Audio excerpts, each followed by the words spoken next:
ইংরেজ জালিম শাসকের হাতে মুসলমান নয় পুরো সারা বিশ্বের মানুষকে অত্যাচারিত, লাঞ্ছিত, বঞ্চিত করেছে।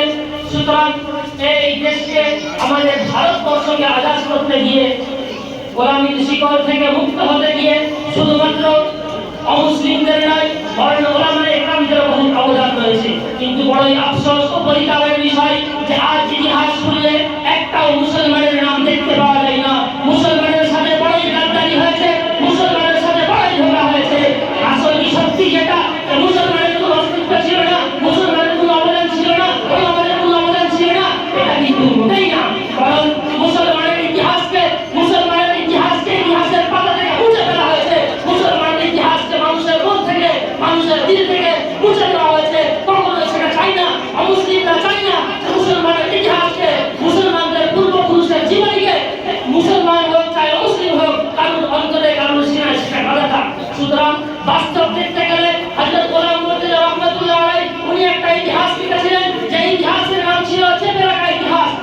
সেই চেপে রাখা ইতিহাসের মধ্যে উনি একটা একটা করে খণ্ডন করে তুলেছিলেন, একটা একটা করে ওলামায়ে কেরামদের কোরবানিকে তুলে ধরেছিলেন। কিন্তু অমুসলিমরা সহ্য করতে পারেনি, যার কারণে ওই কিতাবের উপরে কেস করে দেওয়া হয় এবং মামলা চলার পরে সেই কিতাবকে বন্ধ করে দেওয়া হয়। কিন্তু উনিও পিছু হাঁটেননি, তারপরে আবার ওই কিতাবকে অন্য এক নামে সেটা লিপিবদ্ধ করে।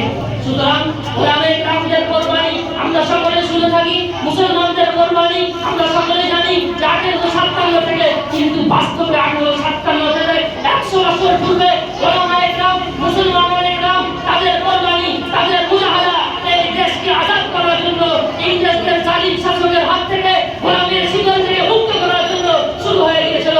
সুতরাং আমি যদি বলতে চাই তাহলে এখন কথা লম্বা হয়ে যাবে। 1857 পূর্বে সর্বপ্রথম হিন্দুস্তানের মধ্যে ইংরেজ জালিম শাসকের বিরুদ্ধে যিনি সর্বপ্রথম যুদ্ধ ঘোষণা করেছিলেন উনি হচ্ছেন আমাদেরই পশ্চিম বাংলার নবাব সিরাজউদ্দৌলা। নবাব সিরাজউদ্দৌলা ওই ইংরেজ জালিম শাসকের হাত জন্য যুদ্ধ করেছিল, ঘোষণা করেছিল। যুদ্ধের সময় যদি ওই সিরাজউদ্দৌলা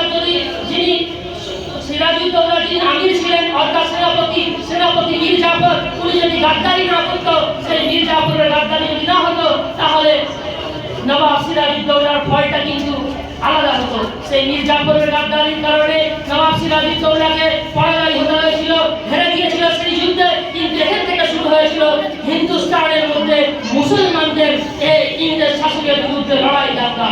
সুতরাং তারপরে শুরু হয়েছিল টিপু সুলতান। এইরকম ভাবে করতে 1857 খ্রিস্টাব্দে ওলামায়ে দেওবন্দ অর্থাৎ দেওবন্দের যে আলেম ছিলেন তার পূর্বে দেওবন্দের অস্তিত্ব ছিল না।